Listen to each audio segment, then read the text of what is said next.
First of all, I would like to mention that this is one of two sessions on feed-in tariffs. So this is session 3 on the diffusion of feed-in tariffs and basic and advanced feed-in tariff design considerations. But also keep in mind that there's going to be a session 4 which is going to go into even more detail regarding tariff calculation and also some important feed-in tariff design issues that you have to take into account in developing countries. So before we look at some specific feed-in tariff design options, I just wanted to give you a quick overview of renewable energy support over the last couple of years all around the world. Here you can actually see a graph showing you that the number of countries supporting renewable energies or having renewable energy targets has actually increased considerably from 45 countries in 2005 to 85 countries in 2010. And the last renewable energy report was actually suggesting that now at least 116 countries around the world have some sort of renewable energy target, which from my point of view is a very encouraging perspective. And what is even more important is that out of these 116 countries, more than half of these countries are from developing countries or from emerging economies.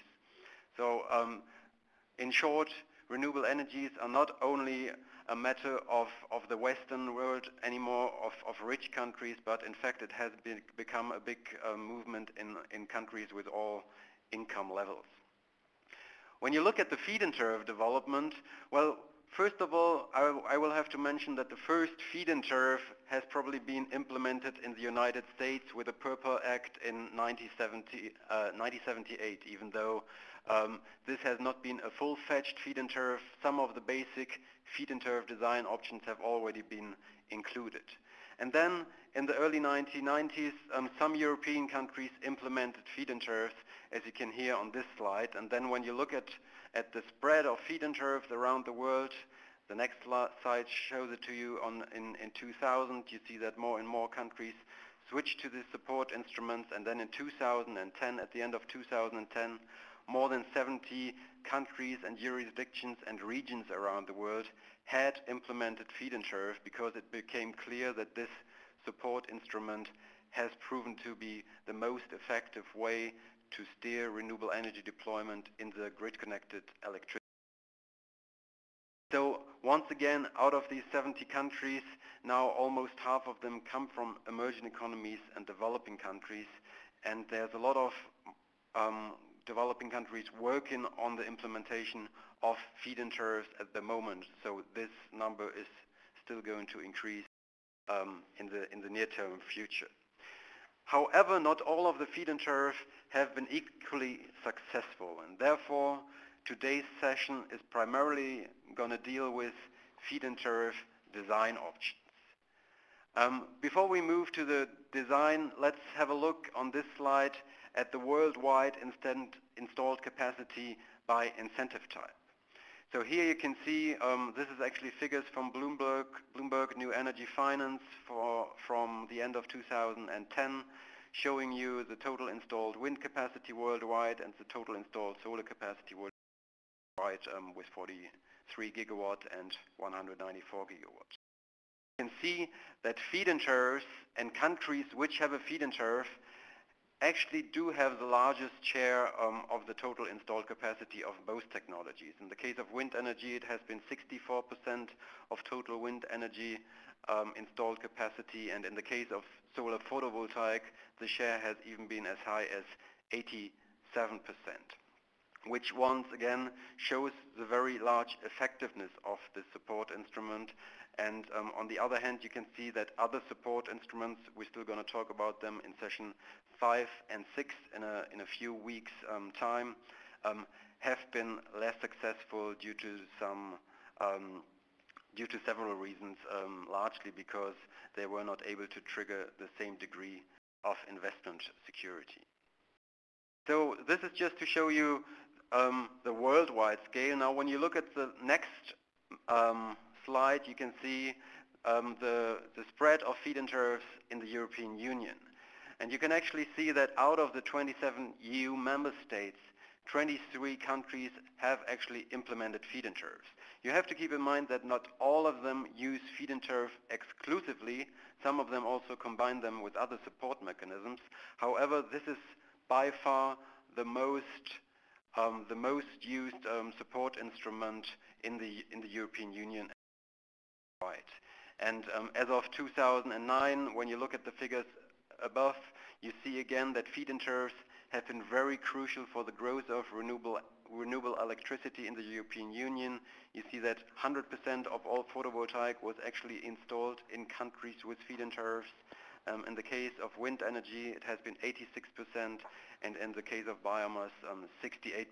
And the remaining shares have then been supported by other support instruments like tax incentives. So this support instrument is actually crucial for the European Union as well to reach their binding national and regional targets for renewable energies up to 2000. So this is just to give you a short overview. Now we're going to move on to basic feed-in tariff design options. When I give lectures on feed-in tariffs, this is normally the most important part of every single of these presentations, because they show the three basic design options of feed-in tariffs.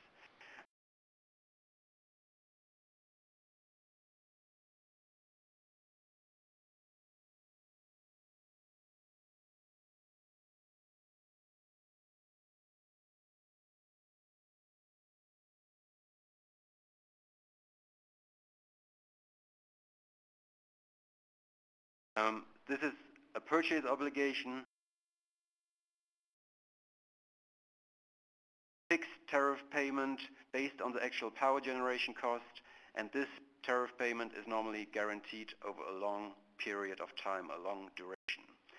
I just want to stress these three design options because nowadays you have a lot of policymakers around the world which claim to have established a feed-in tariff, but when you take a closer look at it, it is actually not a feed-in tariff because one of these three essential design options is actually missing. So therefore, I want to spend some time explaining them. First of all, the purchase obligation is an important part of every feed-in tariff. This actually means that a power producer, a renewable energy power producer, can sell its electricity to the power grid independent of power demand. That means, for instance, when you are in a developing country where you have one monopolist, then this monopolist will be obliged to buy the electricity from an independent renewable energy power producer, and it has to buy all the power. Of course, there is some limitations to this. Normally, feed-in tariffs include a sentence saying electricity only has to be purchased as long as it does not destabilize the electricity grid, or in case it does lead to potential power outages. But on the other hand, the grid operator or the utility is obliged to purchase all electricity that is produced from independent. This is very important because the feed-in tariff is normally creating a niche market for independent power producers in monopolistic markets. When you look at the history of feed-in tariffs, when they have been implemented in the 70s in the United States, in the 90s in Europe, now in many developing countries, you see that they have mostly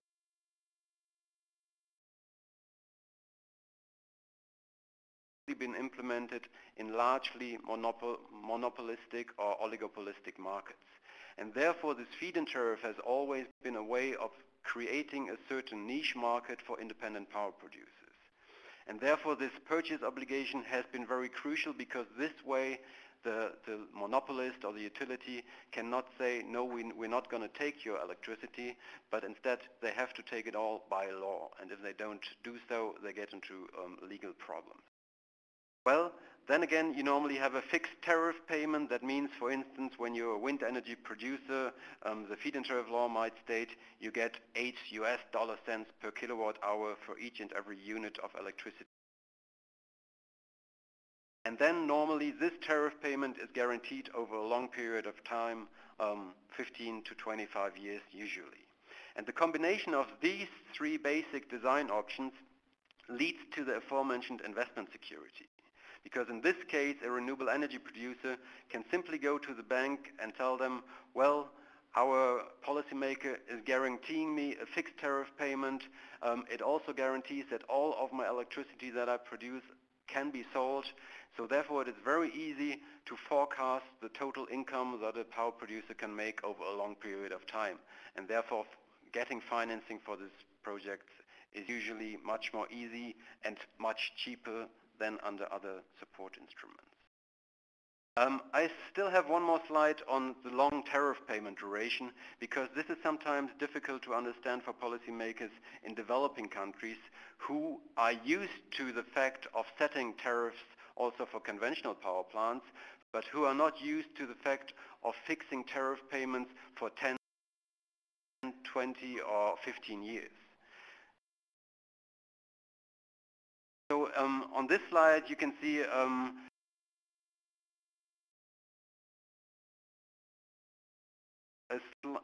graph from the International Energy Agency, the World Energy Outlook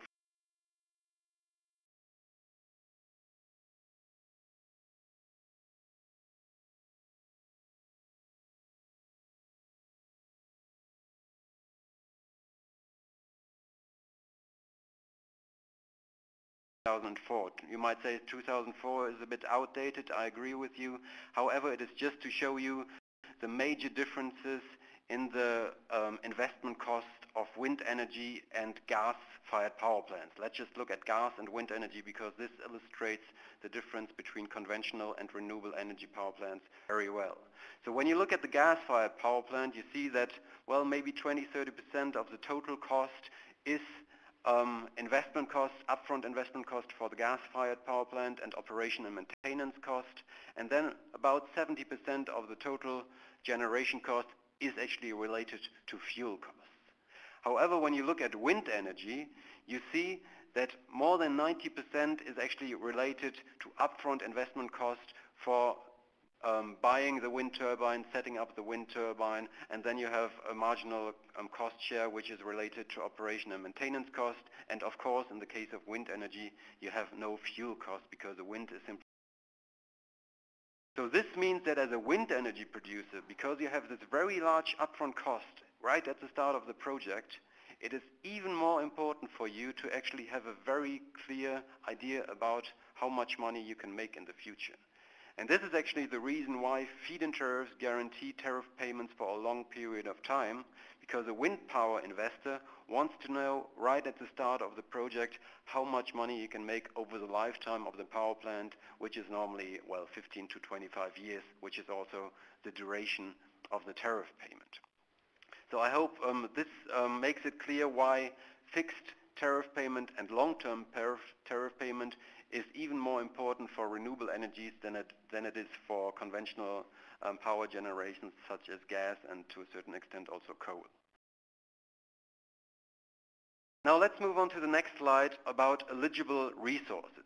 Every feed-in tariff legislation, every feed-in tariff law or policy has to define right at the start who is actually going to be eligible for tariff payment. So who can get the aforementioned example, 8 cents per kilowatt hour for wind energy. So first of all, you have to define the technology. So you can say we include wind energy, we include biomass, we include small hydropower, we include solar photovoltaic. For hydropower, there's normally a size limitation, because larger scale hydropower, in some countries it is hydropower plants larger than 10 megawatts. In some countries it is hydropower plants larger than 20 megawatts. Some countries even choose 100 megawatts, like the recent renewable energy law in Ghana. So you have to define, normally you have to define an upper limit for hydropower, because otherwise this might create a lot of windfall profits when you allow even large-scale hydropower to benefit from the feed-in tariff payment.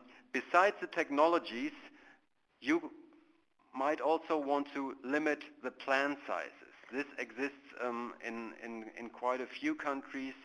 It actually existed more in the past due to the thinking in the 1990s that renewable energy plants, renewable energy technologies are by definition small scale.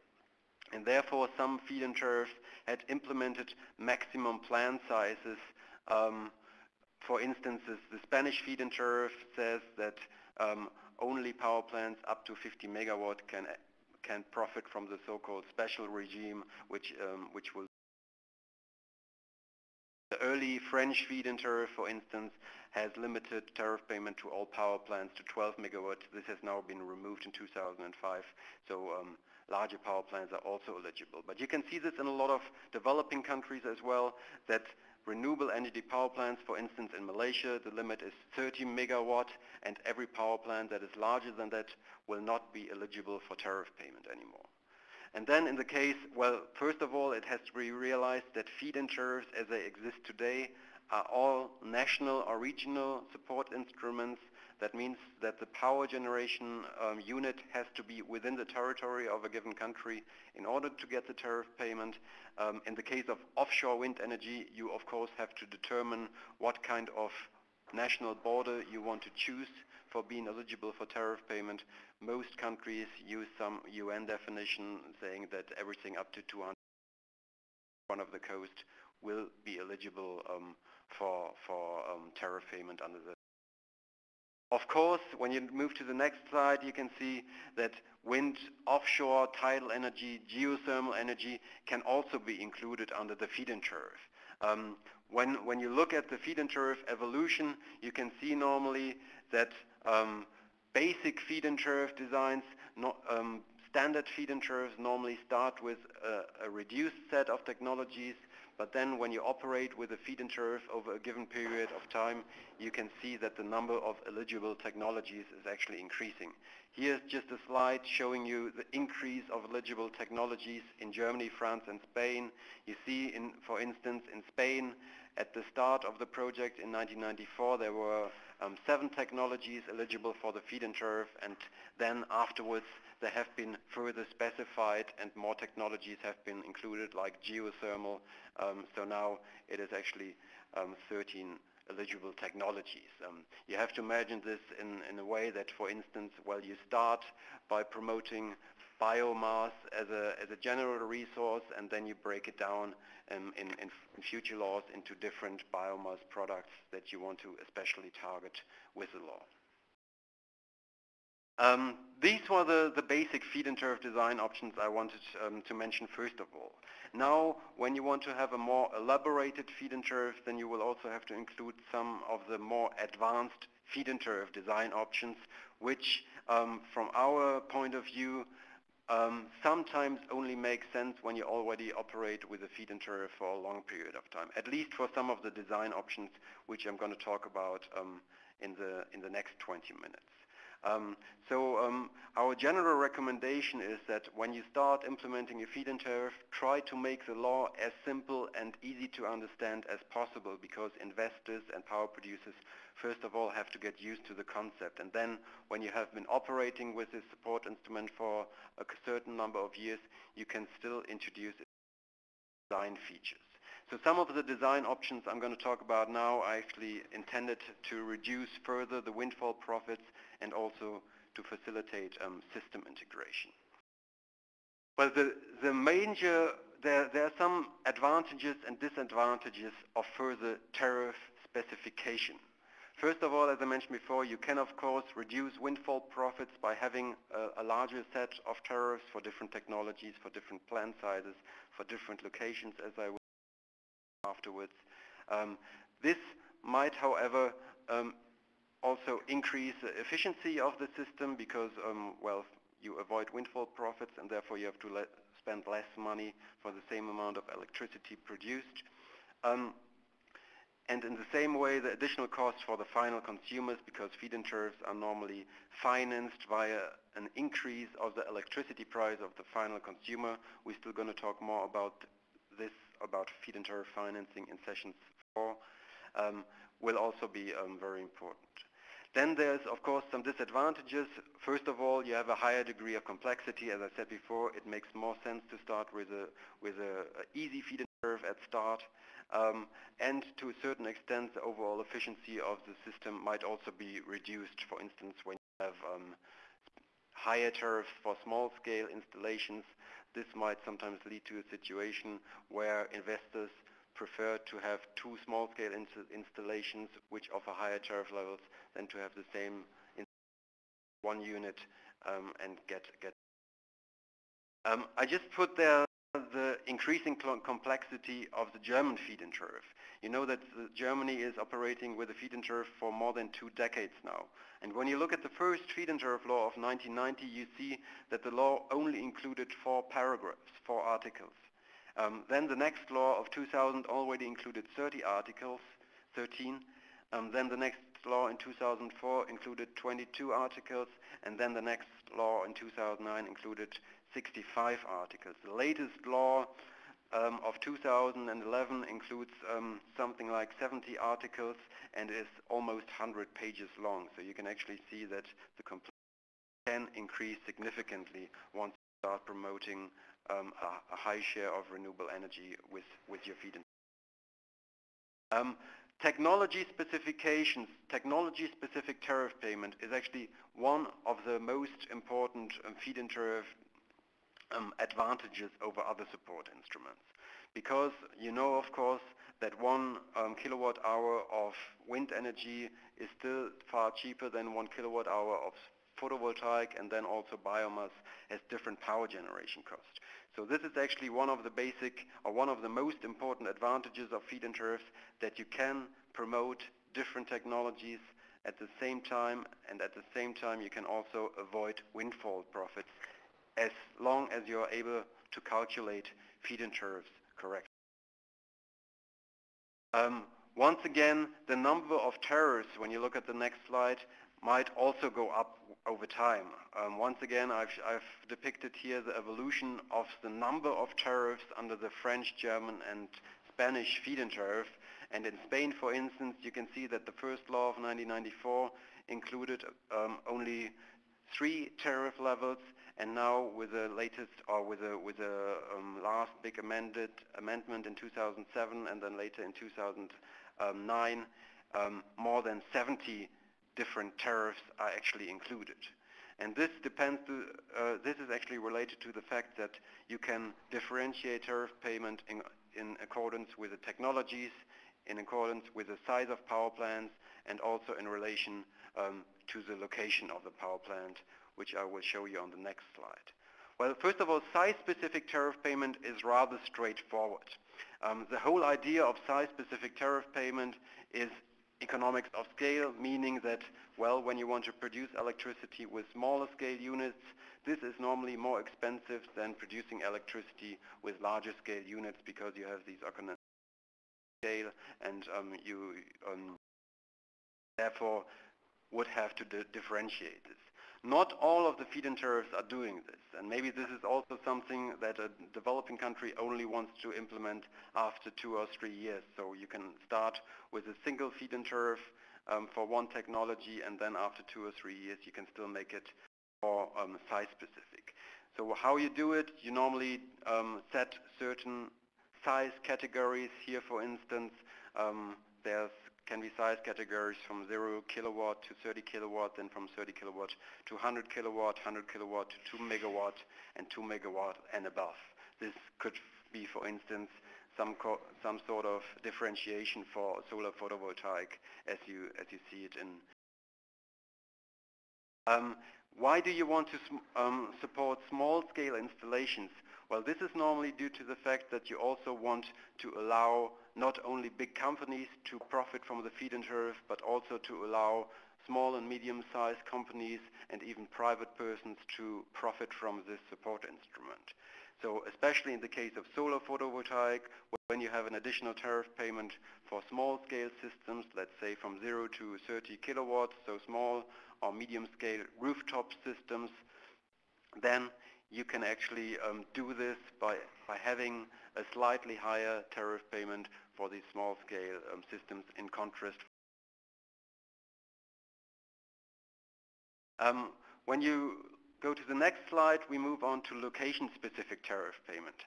This has actually only been used in a few countries, for instance, in the case of wind energy in Germany and France. And the basic idea was that in these areas, in these countries, the potential for wind energy on the coastline and inland are very much different, and therefore the legislator decided to have different tariff levels also depending on where the wind power plant will actually be located. When it is located at the coastal area, you normally have higher wind speeds, and therefore tariff payment is usually lower. On the other hand, when you want to have when you want to promote wind energy also in the inland of a country, then tariff payments will probably have to be a bit higher. It is also interesting to notice that in Germany and France, legislators have implemented this design options in order to decrease the visual impact. The French legislator explained to me in an interview that they actually implemented this location-specific tariff for wind energy because they did not want to be the wind power plants on the very top of mountain ranges or hills, because there they are most visible. And in order to increase public acceptance and making wind energy less visible, they have allowed for location-specific tariff payment. That means when you're at a location with less wind speeds, you get a higher tariff payment, and therefore not everyone is going for the best locations at the mountaintops. Of course, from a developing country's perspective, it might make more sense to really start promoting the best locations first, and therefore I usually recommend not implementing this location-specific tariff payment at the start when you start with a feed-in tariff in emerging economies. This can be something you consider after the feed-in tariff has been in place for 3, 4, or 5 years. Once the best locations are actually taken by wind power developers, you can still implement this design options in order to make it more wind power development in other areas possible as well. In the next slide, just to show you very quickly in how far this location-specific tariff payment has an effect on the tariff level. So here you can see the potential tariff payment in Germany depending on the actual full load hours. When you only have one tariff payment, for instance in the range of 8.2 euro cents per kilowatt hour, then this might lead to rather high windfall profits in the case of this good location. So you can see that here this windfall profits will actually take place, and therefore by implementing these location-specific tariff payments, when you move to the next slide, you can see that the German legislator was trying or was able to reduce windfall profits. However, at these very good locations with 3,000 full load hours per year, renewable energy profits in order to operate profitably. A recent development is location-specific tariff payment for solar photovoltaic. Actually, France was the first country to implement this. There's now also some other countries thinking about this. When you have large differences in your country in the solar radiation, this might make sense. However, once again, this makes the feed-in tariff more complex, and therefore we normally recommend only doing this after the feed-in tariff has been in operation for. A very important design options in order to reduce windfall profits is also tariff digression. Tariff digression means that you reduce the tariff payment for newly installed power plants year after year. This is, so to speak, an automatic annual reduction. It just has to be clear that this is only for new power plants and not already for existing connected power plants. This is, of course, due to the fact to anticipate technological learning, economies of scale, rationalization, and also to put up some innovation pressure on the industry. Here, for instance, in the slide, you see the evolution of the German tariff for wind energy over the past decades, and you can see that it has, except for the small jump in 2009, constantly been going down due to the tariff digression. Here on the next slide you see the evolution of tariff payment for solar photovoltaic, which from my point of view is even more impressive, where you can see that actually between 2000 and 2010 the tariff has been reduced by more than 50% because of tariff digression and because of periodic revisions of the feed-in tariffs and tariff cuts. This slide, which is from the Malaysian legislator, Malaysia implemented the feed-in tariff in December 2011. This slide actually shows to you very well in how far this tariff digression works. You can see that in 2011, in Malaysia, a solar photovoltaic producer would get almost 180 ringgit, whereas in the next year the tariff was or will be reduced by 8%. So you can see that, well, once you get the tariff payment, once you log into the system in 2011, then you get the tariff payment for the next 20 years fixed. There's no reduction.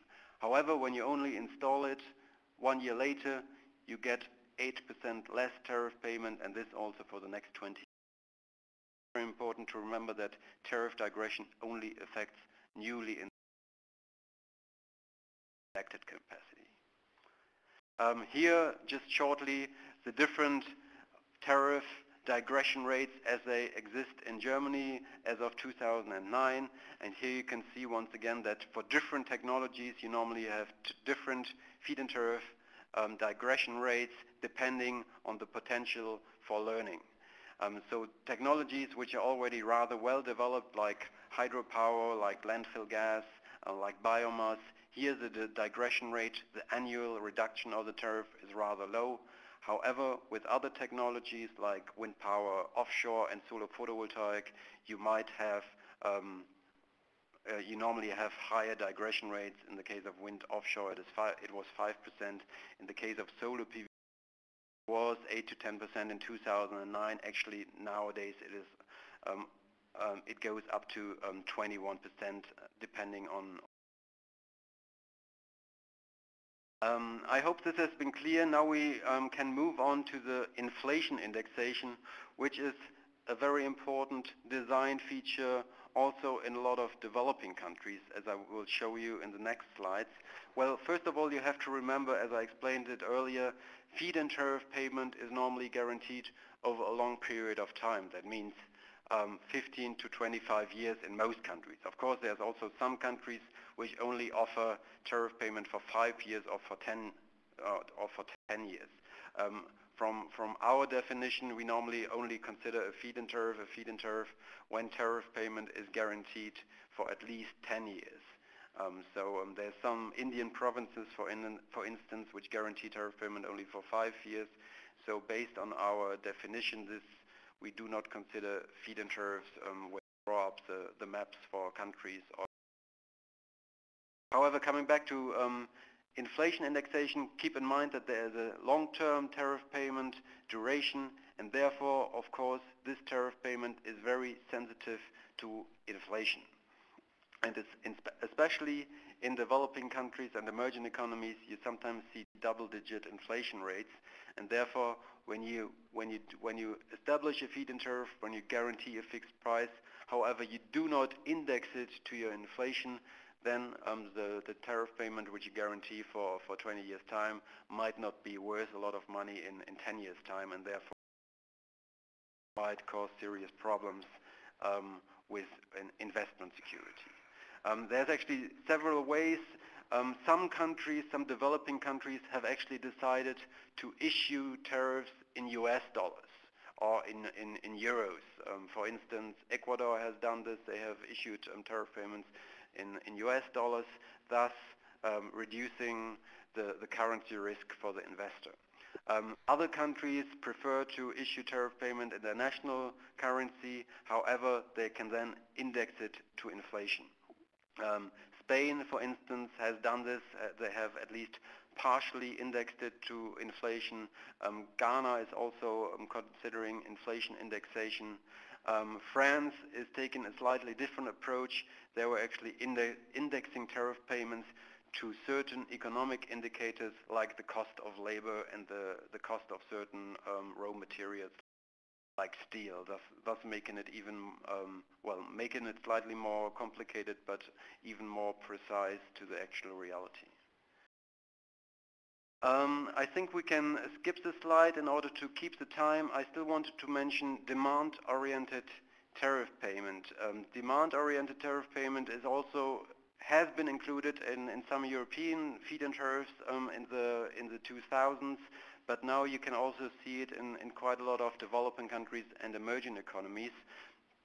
Demand-oriented tariff payment is actually one way of making renewable energy power production more in line with actual power demand. As I mentioned before, you have this purchase obligation, therefore the grid operator or utility is obliged to take all power into the system independent of power demand.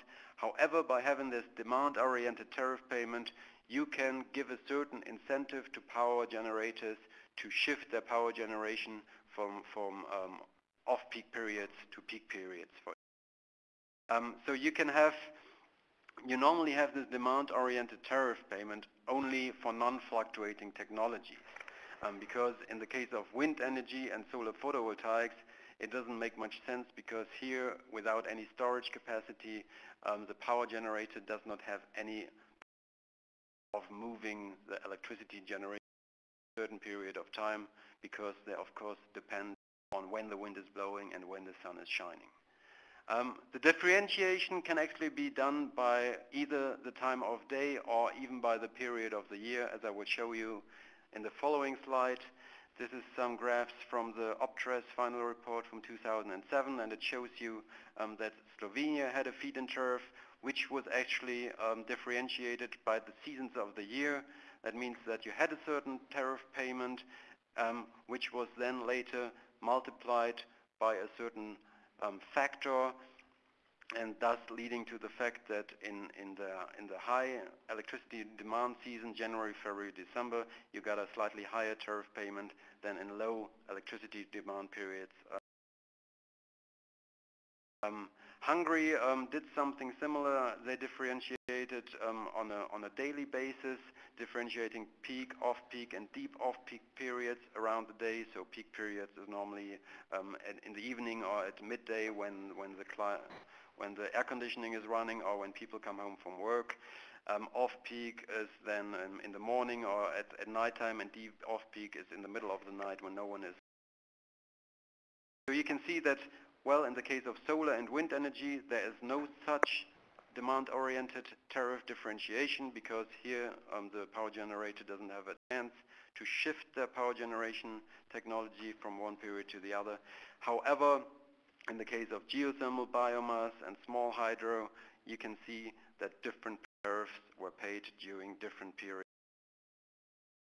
France also has a very sophisticated system of time differentiated tariff payment in the case of hydropower.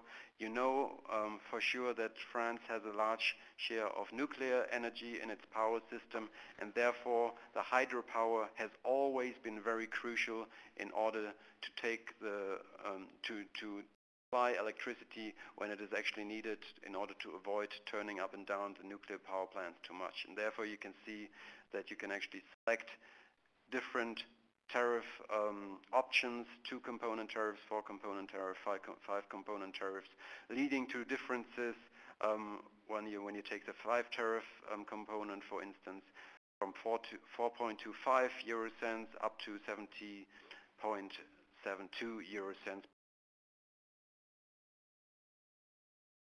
And you can actually see similar evolutions in developing countries now. In Ghana, for instance, and in Kenya, for instance, there's different tariffs for firm and non-firm capacity. That means when you're able to secure your power generation at a given moment of time, then you can receive a slightly higher tariff payment than for non-firm capacity, where you cannot really determine when the power will be produced and what time.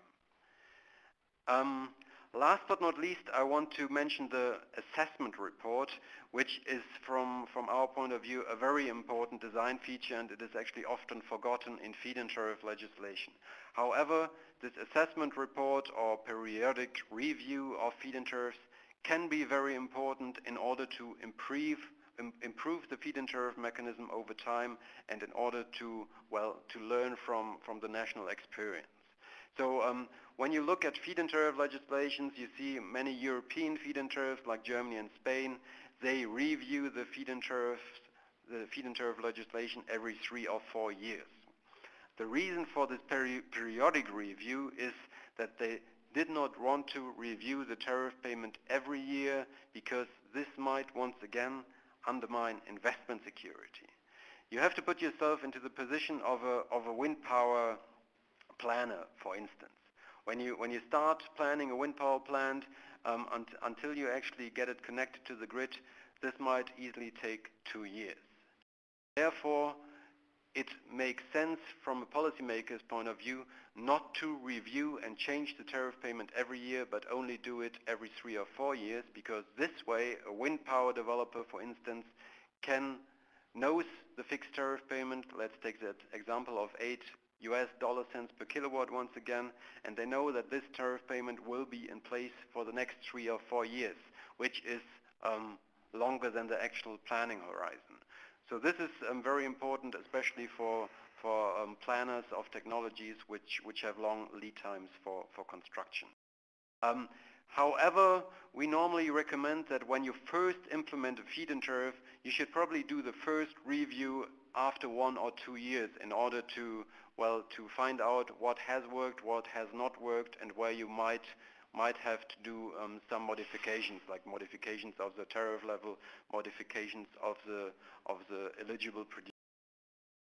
So our recommendation is usually do the first review of the feed-in tariff after 1 or 2 years and then move towards periodic reviews of 3 or 4 years. Then you might also have reviews which do not take place every 3 or 4 years, but when a certain target or a certain capacity is reached. This is, for instance, done in developing countries like Kenya once again, that the feed-in tariff is only paid until a certain installed capacity is reached.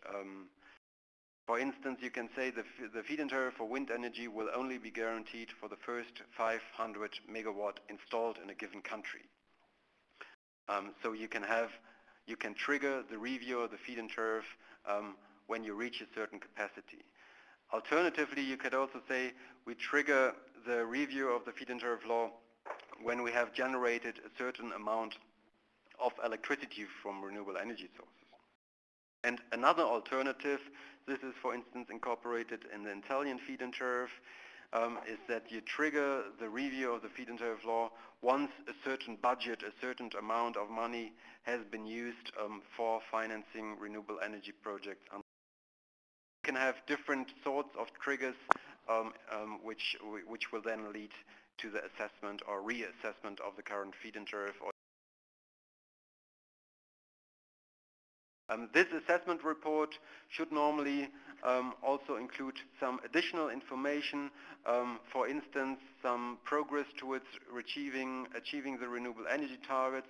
From my point of view, it also makes a lot of sense to take some of the economic, social, and environmental benefits into account, to commission some studies on, for instance, job creation or the amount of carbon dioxide emissions that have been avoided, because this will then allow policymakers to communicate this to the population, to their citizens, and thus create more support for renewable energy financial support.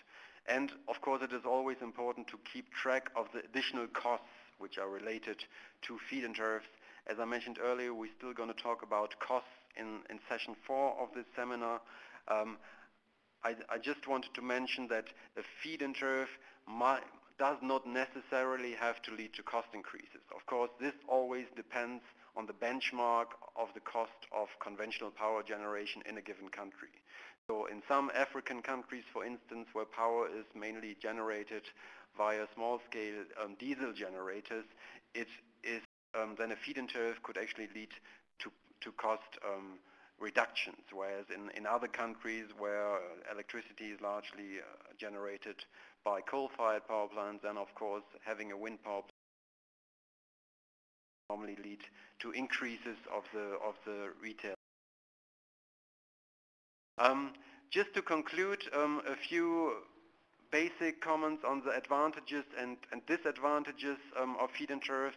As I mentioned earlier, one of the major advantages of feed-in tariffs and one of the reasons why they have been so successful to trigger so much investment in renewable energies is the high level of investment security. As I mentioned before, you can go to your bank, tell them, I got a purchase obligation, I got a fixed tariff payment over a long period of time, and then every bank will be happy to give you a credit, for instance, for installing a solar PV system on your rooftop. It has also been a rather successful support instrument to allow new actors to enter the power market. As I mentioned before, a feed-in tariff, when you look at it from a historic perspective, has always been a mechanism to create niche markets for independent power producers in monopolistic or largely oligopolistic markets.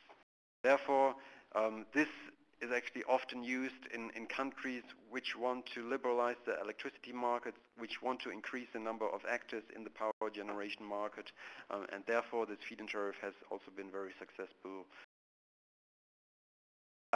It has also been rather successful in bringing down the cost of renewables, not only due to the fact that feed-in tariffs have been able to increase the global market of renewable energy technologies, but also due to the tariff digression, there was the opportunity to put some pressure on the renewable energy industry, for instance, the solar PV, constantly reduce their markets because otherwise to reduce their costs, because otherwise they would drop out of the market. And I mentioned this also earlier, feed-in tariffs are normally considered to be positive because they allow for technology-specific support or even for... Shortly to the disadvantages, and we're going to talk more about them or the potential ways of how to avoid them in session 4. One of the disadvantages could be, of course, uncontrolled market growth. First of all, when the feed-in tariff is too high and when you don't have any sort of capacity limitation. This is especially crucial in developing countries because there normally the budget for financing the feed-in tariff is limited, or there's a very high sensitivity of the population towards electricity price increases. Therefore, it is very important to actually control the market growth either via capacity caps or via instruments like flexible digression, which we will also talk about in session 4, in order to have a sustainable support mechanism for renewable energy, which is not going to run out of control. Another problem to a certain extent is that the costs for the final consumer, or the cost for whoever is going to pay for the tariff payment in the end, is that the payment, the total cost of the support instruments actually increase until the first plants drop out of the system again. That means that when you guarantee a fixed tariff payment over 20 years' time and you have more and more renewable energy power plants coming online again, then the total cost for financing the feed-in tariff will increase over time. This is, for instance, the case in Germany at the moment. The tariff payment, or the feed-in tariff, is running for 20 years. Tariff payment is guaranteed for 20 years. So now you can see the first power plants actually dropping out of the feed-in tariff. But over the next couple of years, we will still see an increase of. And of course, what is a disadvantage is a difficulty to anticipate technological development. Even though there are progress reports to frequently assess the cost of different renewable energy technologies, even though there's a very solid monitoring of the cost evolution of different technologies, it is still very hard, at least for some technologies, to keep track of the cost and to calculate the tariff right. And this tariff calculation approaches will be an essential part of the next session again.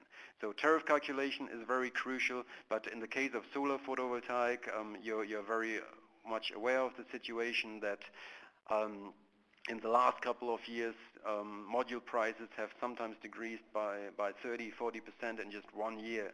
And this is very difficult to anticipate for any policymaker. Therefore, you need to have frequent adjustments of the feed-in tariff for those technologies where you have very quick technology learning in order to avoid feed-in tariffs and also in order to avoid market growth.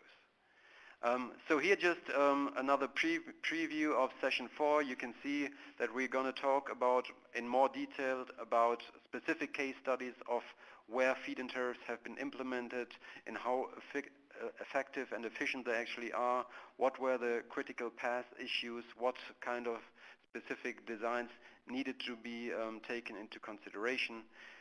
Then of course we're going to have a more detailed discussion of feed-in tariff design options for developing countries, especially for controlling the cost of the feed-in tariffs. And we're also going to have a more solid look at how to calculate feed-in tariffs. So here's some further reading on the next couple of slides, which with important books and reports. You can still work with this afterwards.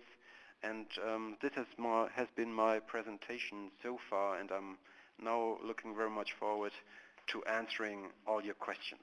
Thank you very much.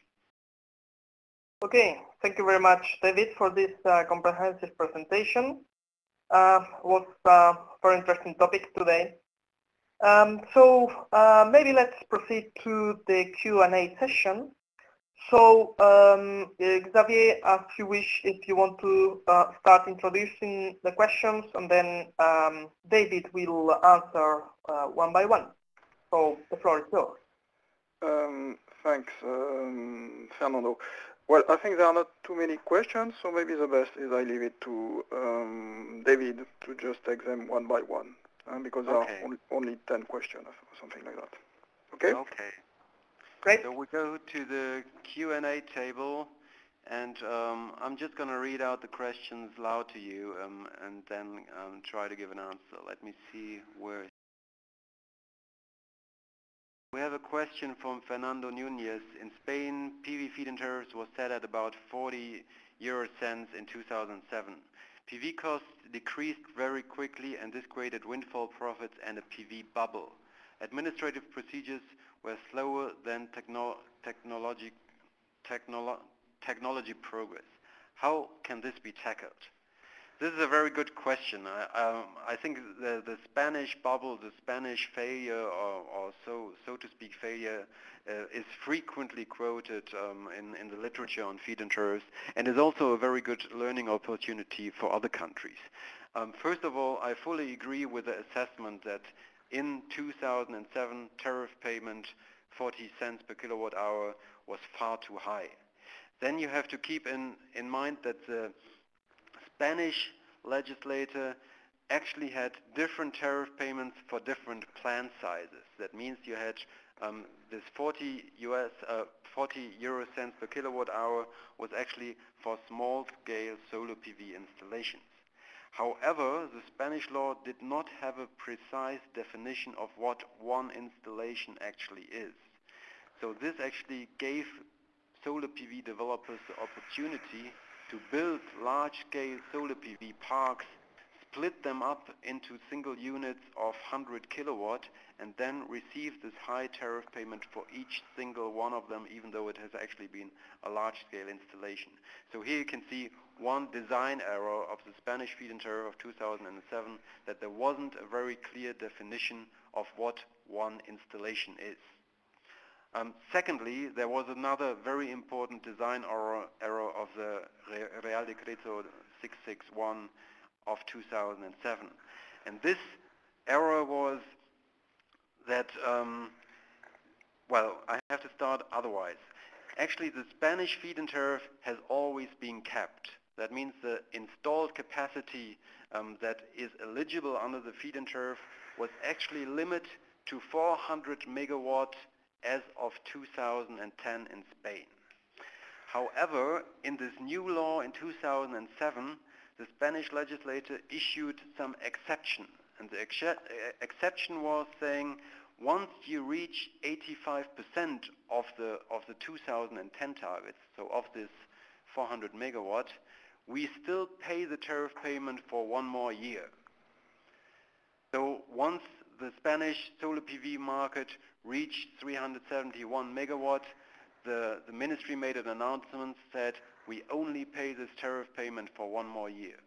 And this, of course, triggered a race in the solar PV business because they knew we only going to get this tariff payment for one more year, and therefore we really have to hurry now in installing as much as possible with this very high feed-in tariff in the coming year. Why did the Spanish legislator do this? They did this with wind energy in mind. Once again, they thought when you want to plan a wind power park, then this normally takes you a year or longer. And therefore, based on the lobbying of the Spanish wind industry, which said we need to have some sort of investment security, they wrote into the law, okay, once we reach a certain share, 85% of our 2010 target, the tariff will still be paid for one more year. This would have made sense in the case of wind energy, but in the case of solar PV, that actually had the completely opposite effect, because here it did not only leave project developers the time to finalize a project which they have already started, but for installing a large-scale solar PV park, it takes you 1 or 2 or 3 months. Therefore, it was actually triggering a race which then only ended 1 year later. So instead of reaching the 400 megawatts, which were planned for 2010, in 2007 and 2008 alone, Spain installed about 2.3 gigawatt, so 2,300 megawatt. So this was the major error of the major design error once again. So it was clearly a policy mistake, which lead. First of all, yes. Okay. Maybe I move to the next question. Yep. I still wanted to make sure that this is very clear because there's always a lot of confusion about why the Spanish solar PV market has increased sharply over this year. So it's actually due to 3 design errors. First of all, the tariff payment has not been calculated correctly. Secondly, there was no precise definition of what one power plant is. And thirdly, there was this 1 year to go regulation which led to the race in the solar PV business. Where's the next question? Let me see. There's another question from Fernando Nuno. A developing country could consider letting front-runners countries to set FITs, then a few years later benefit from the technological progress and cost reduction. Do you think this makes sense for a developing country to promote still immature technologies? I also agree with this kind of assessment. When you look at the development of wind energy, for instance, I mean, countries like Denmark, Germany, and Spain started to promote wind energy in the early 1990s, at the end of the 1980s, and at that time the cost was sometimes as high as 20 US dollar cents. Now costs have gone down to sometimes only 8, 7 US dollar cents, and you see all of a sudden India and China becoming the larger players in this kind of technology. So I think this will also happen with other technologies like solar PV. When I give advice to policymakers in developing countries, I sometimes argue that maybe if you think that a certain technology like solar PV will be of importance for you in the future, you might also want to start promoting it at the moment, even though it is still more expensive than the other countries. For instance, in Malaysia has installed a feed-in tariff. They want to have 500 megawatt of solar or of renewable energies in the next 5 years, and they have a strong interest of promoting solar PV because this will be an important technology for them in the future. However, they also see that the technology is still more expensive than the others, and therefore say, okay, we promote solar PV, but we only support in 2011 7 megawatt installed. And by limiting the amount of the more expensive technologies, a developing country or an emerging economy has the potential of controlling the costs, but at the same time already starting to develop these technologies which might actually be of importance in the future. Then we have another question from Fernando Niños. FIT involve extra payment to renewable energy generators. This cost needs to be recovered. What is the most suitable way? Through the electricity bills to consumers, through the state's public budget, or any other?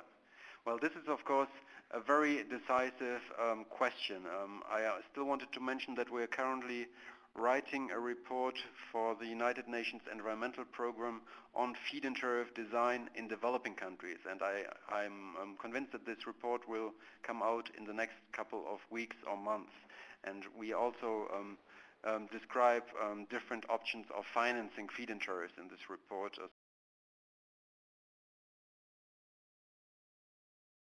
When you look at feed-in tariff financing in Europe or in most parts of the Western world, it is normally financed by an increase of the electricity bill. However, this might not be possible in some developing countries. Or this is only possible to a certain extent. So you can, for instance, you can also have national funds which are part of the, or which then take money from the general budget of a country in order to finance feed-in tariffs. You can also have a sort of combination of different financing revenues. For instance, in Taiwan, they have implemented a feed-in tariff in 2009. The feed-in tariff fund gets some money from an increase of the electricity price of the final consumer, but it also gets money from power producers using or producing electricity from coal. So this is sort of a tax that power producers from conventional power sources have to pay in order to promote renewable energies. On the other hand, you could also take money from selling conventional fuels or conventional resources on the international market. This is, for instance, what Malaysia was considering and what Saudi Arabia is also now considering, that some of the revenues you make from selling oil or natural gas on the world market, you take it, you put it into a national fund, and later you can use this money for financing the feed-in tariff mechanism. This, of course, the whole thinking behind this is, well, when you use your renewable energy sources nationally, then you don't have to use your natural gas or your oil internally. Therefore, you can sell more of your national resources on the global market, make more money with this, and it might even be cheaper to finance renewable energies nationally and then profit from the additional income you can make by selling natural gas or oil on the world market. We're still going to talk about feed-in tariff financing in session 4 next time, so I'm going to go into more details and give more examples from. There's another question from Yonan Bekele. Hi everyone. While inflation is a matter for politicians to manipulate for short time gain, in most cases, would it not negatively influence the tariffing, which is a matter of lasting longer?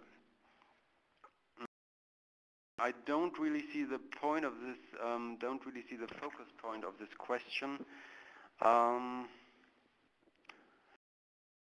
As I explained in the session about tariff indexation, in most developing countries, tariff indexation to inflation is necessary, and this is not because it is a matter for politicians to manipulate short-term gains, but it is rather due to the necessity for high investment security.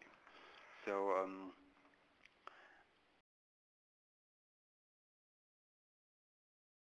what did he mean by components on the previous slides? I don't know which slide you're referring to. I've already answered, it's okay. Right. It was on hydro, France. All right. Possible to watch the first 2 seminars? Yes, you can actually watch the first 2 seminars online. This one will also be uploaded. Then there is a question from Nino Nabong. Thanks for the great presentation. My question is this. Since Asia is just now starting on the feed-in tariff scheme, do you expect it to be affected much less in today's worldwide solar shakeout due to oversupply and drastic cuts in government tariff incentives compared to European countries like Italy, etc. Note that a few US-based companies have filed for bankruptcy already as a result of the solar shakeout. I'm not convinced. I was actually given advice to policymakers in Taiwan and Malaysia, which are one of the largest solar PV manufacturers in the world. And they have actually now realized that they need to establish feed-in tariffs or any other support instruments in order to also create a national market. Because if something happens in the policy framework in the European Union, for instance, a cap on the Italian market or even a cap on the German market, then their national governments will actually get into serious problems. So therefore I think that it is rather logical that China now also starts to promote solar PV at a very large scale. I think in the last year they installed up to 2 gigawatts nationally. And I think this will also be seen in other Asian markets. So I think that the Asian policymakers, most of them have now understood that of course they have to a certain extent profited from the support instruments in the European Union, but now it is time for them to also establish some national support instruments in order to give some fallback options for the national industry. Where is the fit definition written? The fit definition was actually the slide where I had the 3 basic design options, which is the purchase obligation, the fixed tariff payment over a long period of time. We have included a certain definition in the last global status report published by REN 21, where we every year do the counting of the feed-in tariff countries. So there's a section in the 2011 edition, or I think it was the 2011 edition, which gives you a more precise definition of feed-in tariffs. I also did a publication where I defined it, but you can also find it in the reading which I put up on the last slide of the presentations. Any chance of similar webinars on green certificate incentives? Well, this is actually going to happen in session 5 and 6, that we're going to look at other support instruments for renewable energies. That means renewable portfolio standards, green certificates, tax incentives, etc. So more to come in session 5 and 6. Then there's a question from Rendran: can FIT distort the electricity market over a long period of time?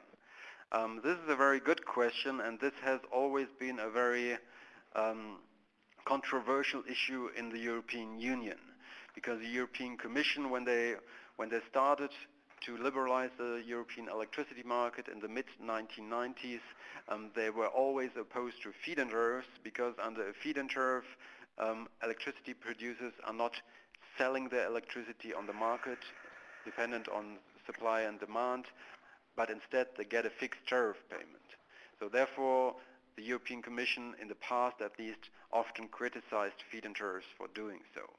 So to this respect, feed-in tariffs actually fit even nicer into the policy framework of developing countries and emerging economies, because here you normally have still monopolized or oligopolistic energy markets which are just being opened. So it is much easier and much more in line with the general market design to have feed-in tariffs in developing countries and emerging economies rather than in European countries. However, it is now, there was actually a famous legal case against feed-in tariff in the European Union in 2000, and there the responsible lawyer actually said that the role that feed-in tariffs and renewable energy promotion plays in general in order to protect the environment and in order to reduce climate change is actually more important than simple following the established market rules. But this is still an ongoing debate.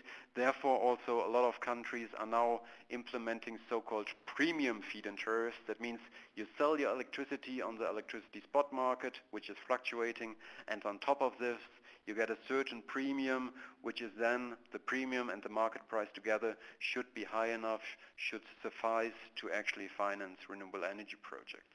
So this is a recent development, well, not so recent, but you can see premium feed-in tariffs coming up in more and more countries.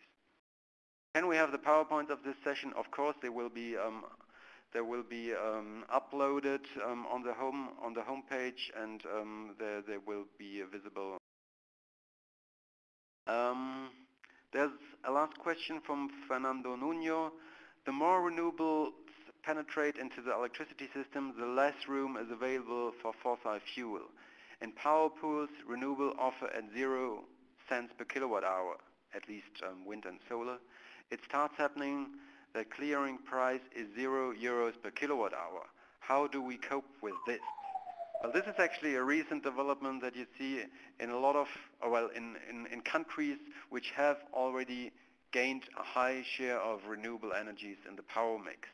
And this is especially the case in countries where you have a high share of solar energy and wind energy, which in fact offer at zero price at the market, and therefore they're always taken first in the merit order. So you don't only see prices at zero. Actually, in Germany, you sometimes even see negative prices, because in this case, fossil fuel producers do not want to switch off their power plants, but are instead even willing to paying for being able to produce electricity. So there's certain ways around this. First of all, you see in those countries a large debate on capacity markets. Capacity markets means that you do not only get money paid for each kilowatt hour of electricity you feed into the grid, but you also get money for electricity that you could potentially provide. So you could, for instance, get money for having a power plant of a certain capacity standing there in a given country and being able to produce power in case it is needed. So when the power price, the spot market price goes down because you have such a high share of renewable energies, you still have a second income from the so-called capacity payment. So you saw, while you already have capacity markets in the northeastern region of the United States, you already have them in Spain and in some Scandinavian countries. The UK has recently implemented it, and Germany, for instance, there's also currently a debate going on whether capacity markets have to be implemented, or what other type of mechanisms can be included. But I think this question is very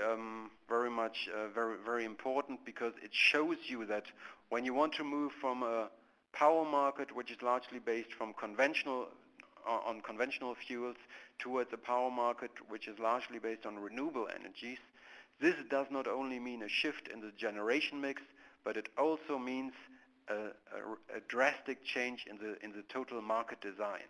So this is going to be the big question for policymakers in the future: in how far do you have to design electricity markets in order to incorporate large shares of renewable energies and still give sufficient profits to the remaining. I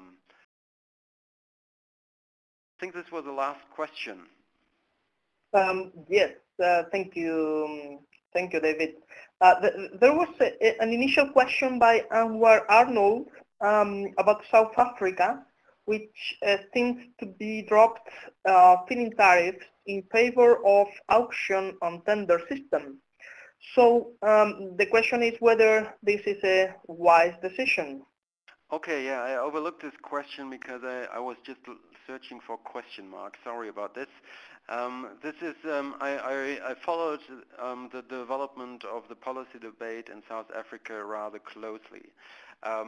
South Africa actually implemented or issued the first feed-in tariff already back in 2008, then modified it in 2009, and then modified it again in March 2011, while then all of a sudden in June 2011, they decided to move away from feed-in tariffs to auctioning, to having tenders having a competitive procurement process for actually analyzing for setting the costs for renewable energies. This is partly due to the fact that the first feed-in tariff that was issued in South Africa was actually largely oversubscribed. They actually had 5 times more applications for the feed-in tariff than they wanted to have renewable energy in the country. And this was then leading to the idea that, well, maybe the feed-in tariffs they have issued were far too high, and maybe it would be very difficult for them to actually calculate the tariffs correctly and to avoid windfall profits. And this is when then NERSA, the South African Regulatory Commission, decided to move away from feed-in tariff and have a different price-finding mechanism, which is not based on calculating tariffs, but rather based on competition between power generators. Actually, you can see combinations of feed-in tariffs and auctioning or tendering in more and more countries. There are some countries, for instance, thinking about having auctioning first of all as a price-finding mechanism, and then use the results of this auctioning in order to set a feed-in tariff. Then you have other countries like Taiwan and France, for instance, where you have fixed feed-in tariffs for small-scale renewable energy units, and then competitive bidding, tendering for larger-scale units. And then, well, in South Africa they have fully moved away from tendering, but I'm more or less convinced that they will probably re-implement feed-in tariffs for small-scale installations, because the big problem with auctioning, with tender, is that this leads to very high administrative costs for renewable energy producers, because, well, first of all, the government has to issue a tender, then you have to reply to it, then there has to be a selection process, and this normally is rather complicated for small-scale producers, and therefore they normally do not participate in this market. So if South Africa in the end also wants to promote smaller-scale producers of solar photovoltaic for